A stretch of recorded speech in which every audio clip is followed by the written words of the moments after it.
Welcome to Pantdora, my 1,000-gallon cloud rainforest vivarium, complete with a vast array of mind-blowing flora and fauna, all dependent and interconnected through a food web we've carefully built. An awesome ecosystem within glass. It has its own automated climate control, photoperiod, clouds, winds, rains, and recently a fully stocked aquatic blackwater system. A special biological project of mine, Pantdora was designed to learn more about ecosystems and how ants, as well as other creatures, truly live in the wild. We've just begun, but already the journey of discovery has been nothing short of mind-blowing. The ants of Pantdora have been involved in an ongoing war, with an ant empire defeating enemy invasive ants, only to fall in glory at the hands of other enemy ants. We've watched Pandoran creatures grow up, feed, and hunt. And every time we introduce newly selected creatures into our rainforest, we gain a greater insight into the secret and intriguing workings of Mother Nature. But this week, due to a popular request by you guys, I prepared a Grim Reaper, a notorious predator of the insect world, with next-level intelligence and ferocity, unlike anything currently living inside the vivarium, to be added to our rainforest. But after adding it in, nothing could have prepared me for the chain of events that would unfold, leading me to make the ultimate surprising discovery within Pantdora that made me cry out, Eureka! This is the craziest story of what happened when I added a Grim Reaper to my giant rainforest vivarium, which led me to a great revelation. Part 9 of my Ecosystem Vivarium Series, here on the AntsCanada Ant Channel. Please subscribe to my channel and hit the bell icon. Welcome to the AC fam. Enjoy. At the eastern end of Pantdora, our golden scaly dragon, the resident sunskink, was basking in the highlands, atop the rocks of Blackwater Falls. Oh, sunskink, I beckoned. What? I have something for you. Come down from there. He hesitated. It's food.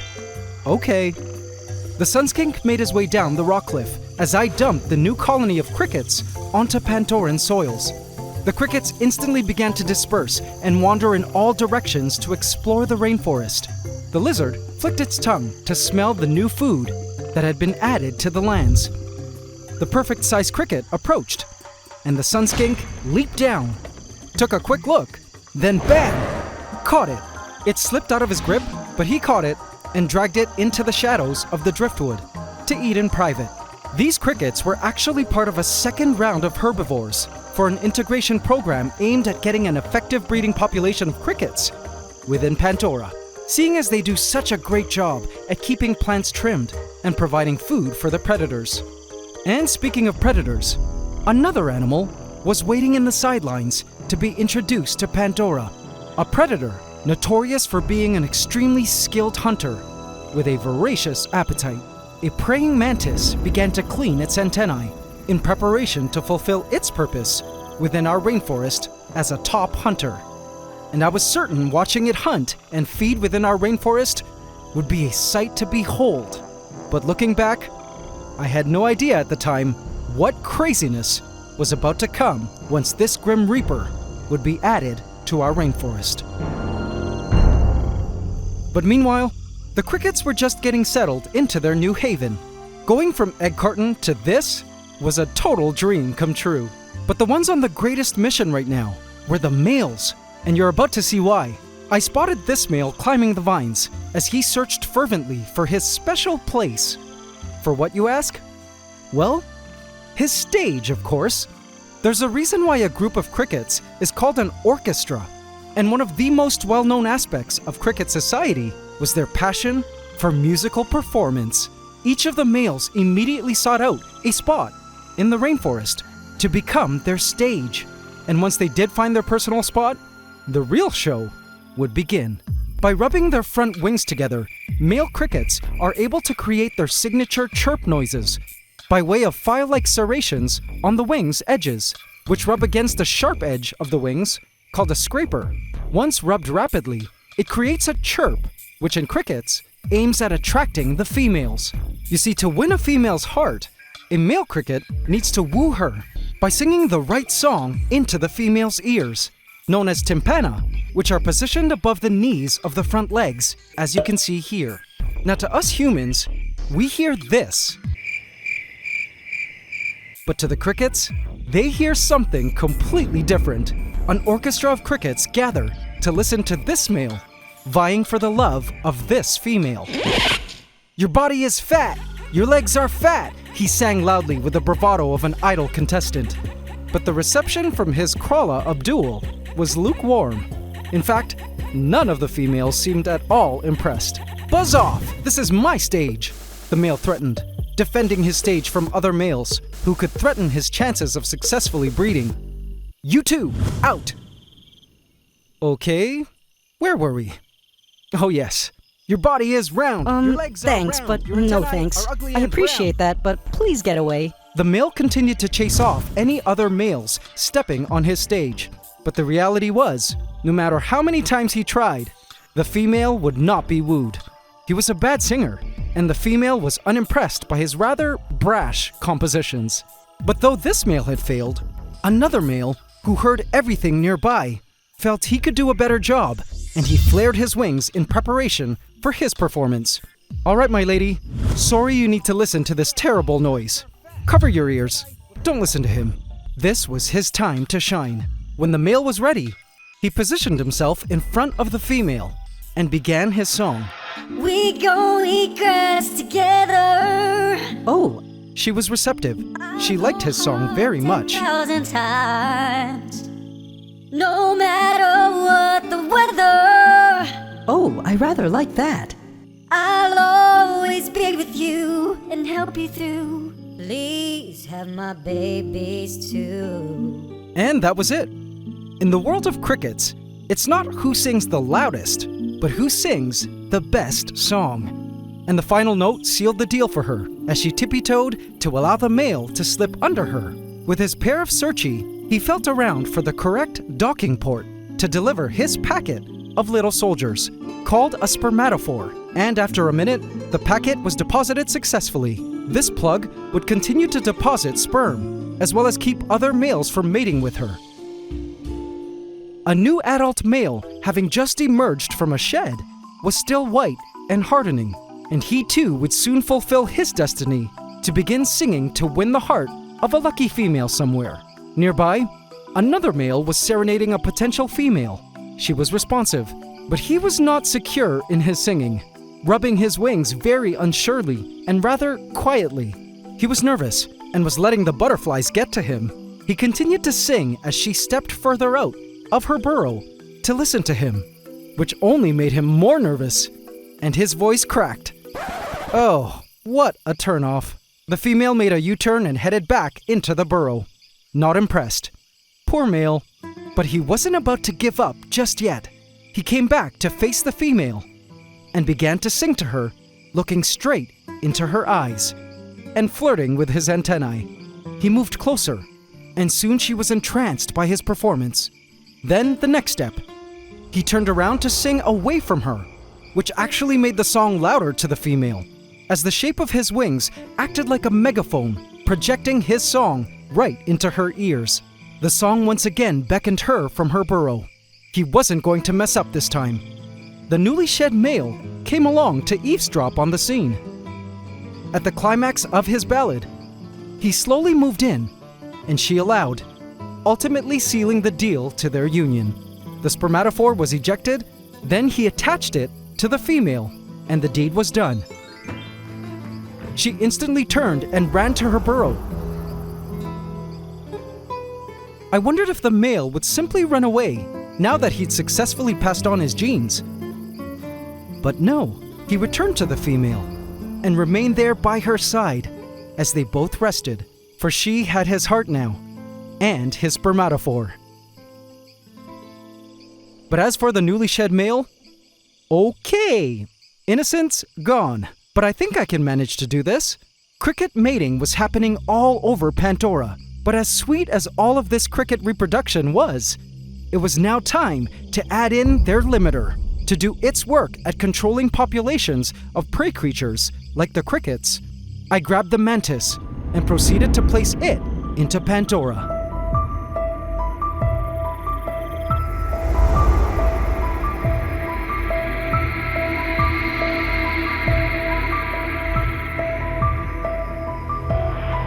Welcome to Pantdora, my dear mantis, your new home.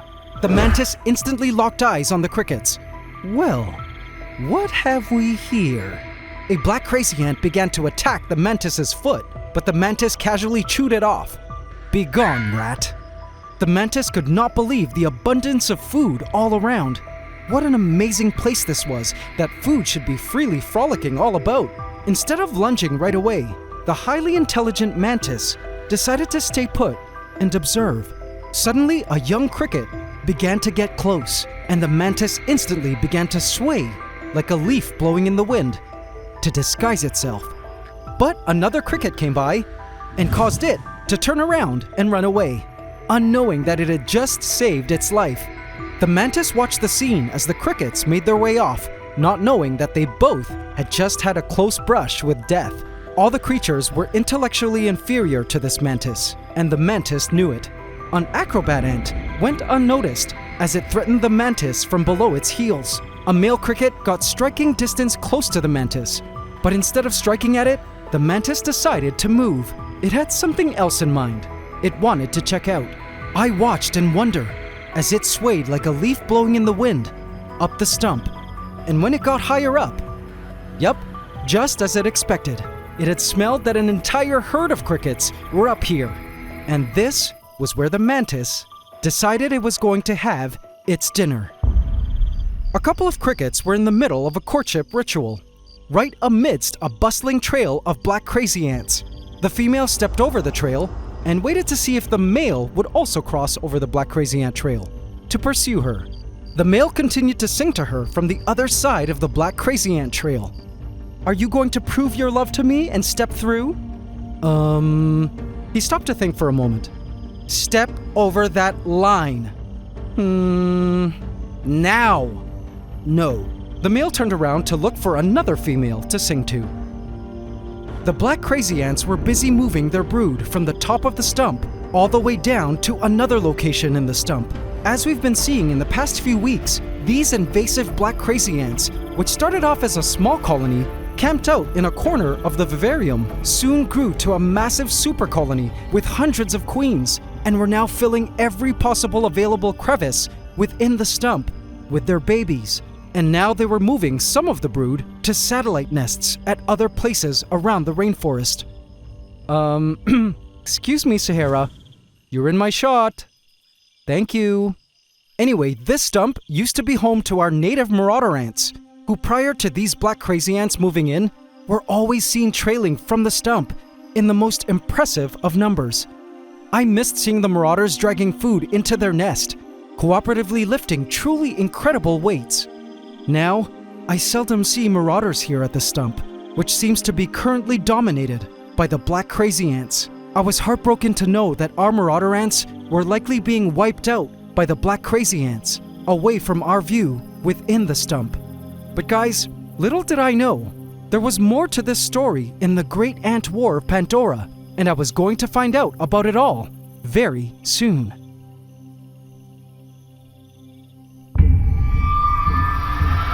The mantis couldn't wait to have dinner, and watched as a male cricket came along and got into a squabble with another male and sent it right BAM! Into its clutches. There was a quick struggle, and once the cricket was properly gripped, the mantis went in to feast on its flesh. The cricket kicked and struggled as it was being eaten alive. The mantis went in to tear into the cricket's leg meat first. Tarsi licking good. It then gnawed off a leg and proceeded to feast on leg meat. A young cricket came wandering around, not noticing its colleague being eaten. When it had enough cricket leg meat, it then proceeded to have a bite of cricket breast, chewing into the thorax as the cricket began to bleed at its neck. I watched wide-eyed in horror as the mantis continued to feed nonchalantly, as it had many times over the course of its entire life. It was no wonder these creatures had this fearsome reputation they did. as ravenous predators in the insect world. The mantis continued feeding on the now dead living cricket. The acrobat ant came back to throw death threats at the mantis, which again went unnoticed by the mantis, who was enjoying his cricket feast. As I watched the mantis devouring his new kill, it only made me wonder what impact it would have on the creatures of Pantdora, and how its presence within the rainforest would influence the ecological balance of things. I would be lying if I said I wasn't a bit worried that maybe we had underestimated the impact of adding a mantis to the rainforest and had let loose this grim reaper into Pantdora. On the forest floor, a new set of drama was happening, this time among the female crickets. While the males were fighting over stage space, the females were fighting over egg-laying space. Pregnant females were now busy laying their eggs into the rich and moistened Pandoran soils.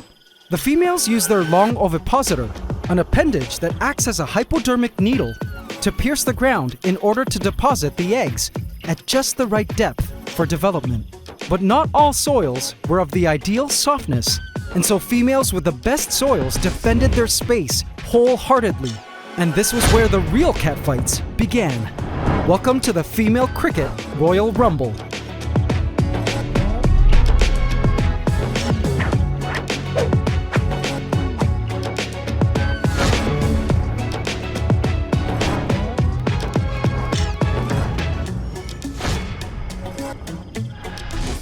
It was then that I noticed a sad sight. This female had been injured and was bleeding at her thorax, likely from an injury from a fight, but the urge to lay her eggs and pass on life to the next generation superseded her desire to rest. There was no hope for her to recover now, though, and she would be dying today.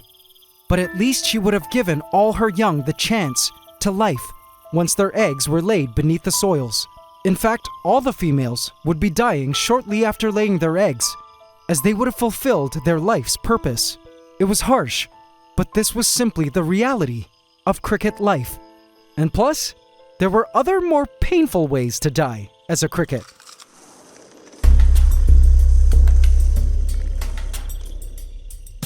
The mantis continued to chew through the cricket's body as it continued to flail its legs, still very much so alive. But this mantis was loving the tastes, flavors, and textures of this gourmet meal. I gasped when I saw the gaping hole into the cricket's thorax, exposing the cricket's anatomy within. Savage. Mantises have always intrigued me as far as predatory insects go. They're thought to have evolved from cockroach-like ancestors, with the earliest mantis fossils dating back to the Cretaceous period, as in dinosaur times. They've clearly evolved to be effective hunters with their sturdy frame, lightning-quick movements, and those spiky arms that specialize in gripping their prey while they eat, not to mention intelligence that you could just see in their eyes. These were definitely creatures to respect. The black crazy ants could smell the cricket carcass now, and were beginning to boil up from their nest in anticipation. A young cricket came by to inspect. "You choose death if you come any closer." The cricket went away, and the mantis shifted over to eat his meal in private.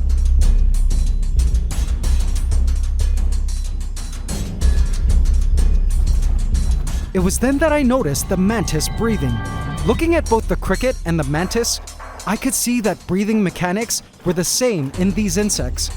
Their abdomens would expand and contract, pushing air in and out of openings in their abdomen called spiracles. Watching this mantis breathe as it was chewing up its meal was truly a sight to behold. The cricket attempted to get close again, but the mantis kicked it away. "Get out of here, or you're next." 5 minutes later, I came back to the half-eaten cricket, cast it off for the rats to feed on. The black crazy ants relished this free meal from the gods. The mantis was done, and didn't want to finish the entire thing.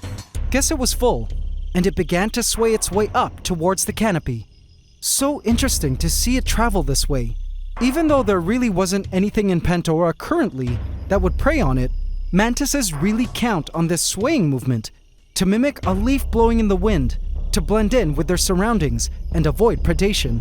I watched as the mantis set up station at a top vine to rest, as it digested its food up in the canopy. It was now a member of the Pandoran food chain and content with its new and abundant rainforest kingdom. Arachnophobes, look away. It was evening, and our nighttime creatures were beginning to awake. Our young huntsman spider lay in wait for prey to pass. It could smell the crickets all around and couldn't wait to feast. One of our 2 house geckos was also wide awake and ready to feed. But not all nighttime creatures were predatory. Up in the vines was our resident Rhino Beetle, I've named Rocksteady. What a titan this massive beetle was, with his impressive horns. As he closed in on a cricket, "Out of my way," he slapped. The cricket obliged and traveled down the vine. Like the mantis, no other creature in Pantdora would mess with Rocksteady. But this cricket had something to say. I'm sorry, Mr. Rhino, but this vine is much shorter than I expected, and it's a very far drop to the bottom." Rocksteady continued down the vine as the cricket began to panic and struggle as it was boxed backwards towards the vine's edge. And then the cricket had no choice but to jump, to which Rocksteady laughed. "Ha ha ha ha." That made my day. He turned around and marched back up the vine. Speaking of the vines, new leaves were blooming now, more than ever, along the banyan vines throughout Pantdora. And the reason for this exponential leaf growth was the newly stocked pond. As we saw in the last episode, we added new residents to Pandora's waters, including fish, shrimp, snails, and crabs. And all the ammonia and nitrates they were generating via their waste was totally being eaten up by the extensive root system that was sprouting from all the vines and feeding all the new leaf growth. I loved seeing it. But as I was examining the pond, I suddenly spotted this mysterious creature. Have a look. What is that creature? The insect was some larva with gills on the end of its abdomen. I watched it climb one of the vines, totally dodging the fish, making its way up to the surface. Anyone know what that creature is? It must have come in with the plants and pond water from my pond. Is that a tiny dragonfly or damselfly larva? If so, how cool! Anyway, it was amazing to see that the waters were bringing nourishment and new life to the vines. But little did I know, I would be making a very interesting discovery about these vines later that night. Night fell, and the nighttime creatures were out. Our other house gecko was up and ready to feed. The forest roaches came out to play. Our bush cricket, Lady Katie, was also awake and on her way to search for a leafy meal in the canopy. But she took notice of the new resident that was completely eye-locked onto her. Bewildered, the mantis stared at Lady Katie, and I began to wonder if he would pursue her as his next meal. From what I could tell, she was a little too big a meal for him. Up in the canopy was Miss Piggy, our resident female tree frog, a cricket, and Kermit, our male tree frog. Kermit couldn't wait to feast on crickets, which he couldn't believe were crawling everywhere. It was a feast for frogs. Miss Piggy lay patiently for the right moment to swipe up the cricket on their vine, as Kermit watched.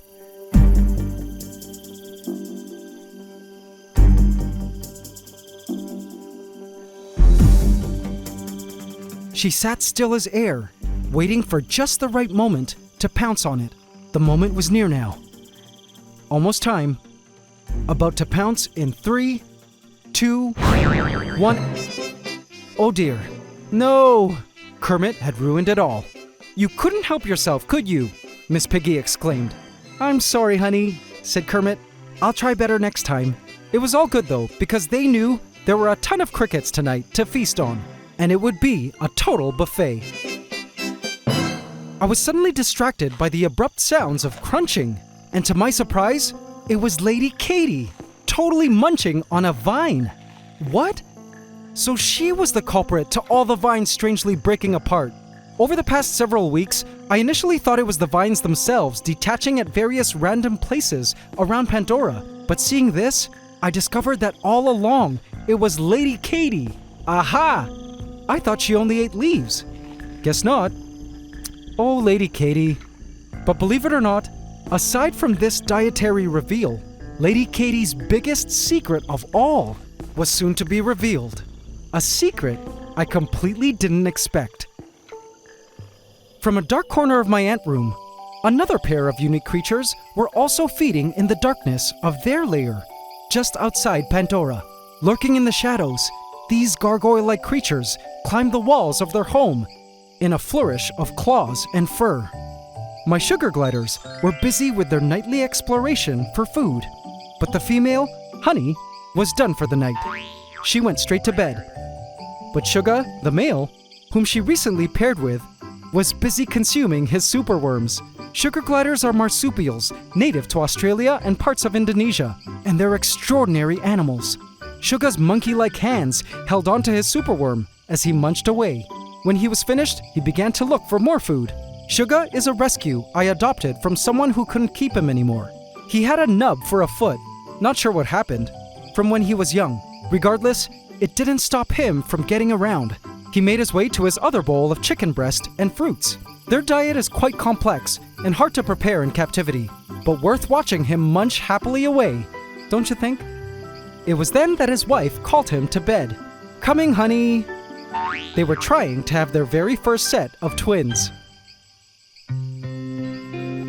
By morning, Lady Katie had left some vine pieces on the floor, as well as some poop stains splattered all over the front glass, as she always does, which brings me now to my morning maintenance routine. A lot of you have been asking what it takes to maintain a vivarium like Pantdora, and well, Pantdora kinda maintains itself, but for cleaning, this is what I do. Before even opening the tank, I always check the edges of the window first, in case something might be waiting to jump out. Then, using only eco-friendly products, I go in with a paper towel and a squeegee to clean the glass. I often need to use a ladder to actually step into the vivarium. To get to the hard-to-reach areas, I try to be as non-intrusive as possible and keep an eye on the animals all around me and try my best not to step on ants. Today, I also went in to plant more plants up on the rock wall, on the forest floor, at the rock bank of the pond, which made it look a lot more beautiful, and even talanjas on the side mesh of the tank. I also scattered fresh leaf litter onto the rainforest floor as an ecosystem event. The mantis was busy sunning himself near the heat lamps, warming up to start his day. Rocksteady and the cricket he made jump off the vine were eating side by side on a rotting piece of mango. No hard feelings. I spotted some shed skin that belonged to our young grasshopper we've watched grow up in Pantdora. But look, there were two now. How neat!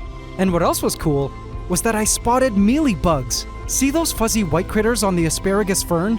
Those are plant insects, and ants love them because they excrete a sweet substance called honeydew that the ants can milk from the mealybugs, like milk from dairy cows. Assuming the mealybugs don't get out of control, I couldn't wait to see ants tending to them.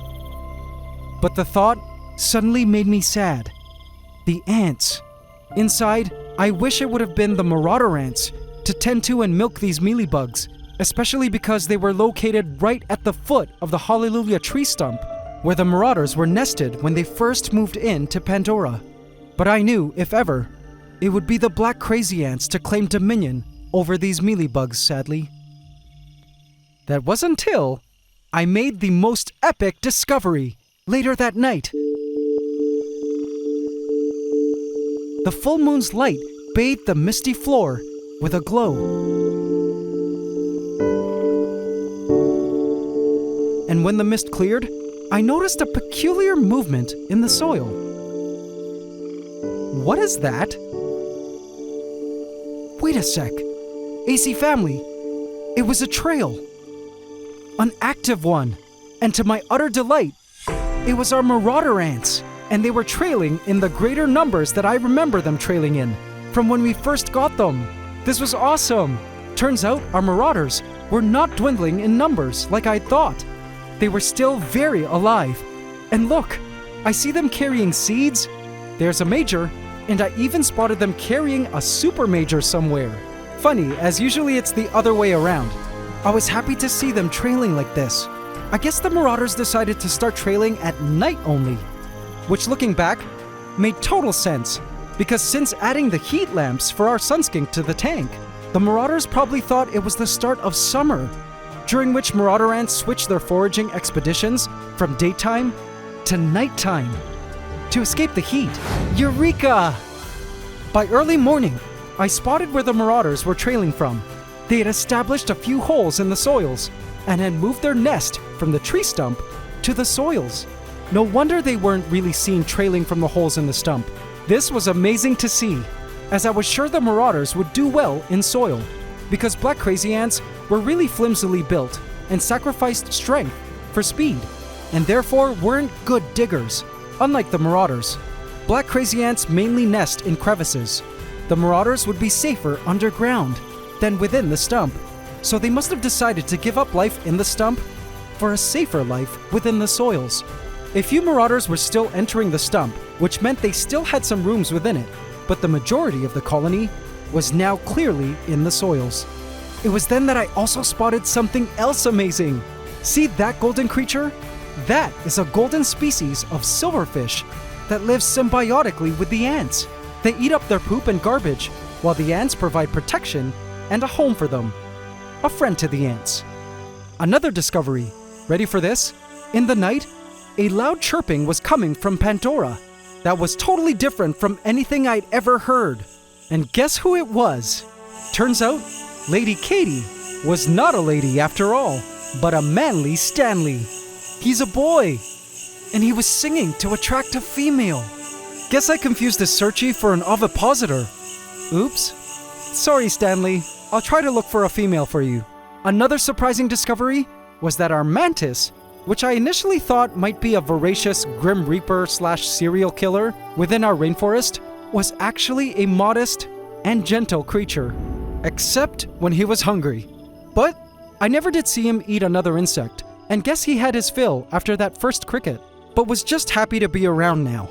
Overall, this week was quite the roller coaster ride of discovery. I loved the progress of our biological project of Pantdora and couldn't wait to see what was ahead. I managed to catch another tree frog and house gecko from my giant home aviary and place them into Pantdora to add to our colony of geckos and tree frogs.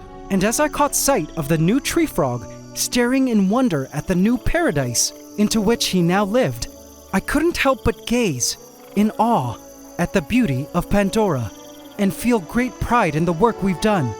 The care we've put into making Pantdora become the tropical Shangri-La that it was. We worked hard to get here, but as they say, you reap what you sow. And this week, my greatest eureka moment was realizing that to achieve paradise, all you need is love.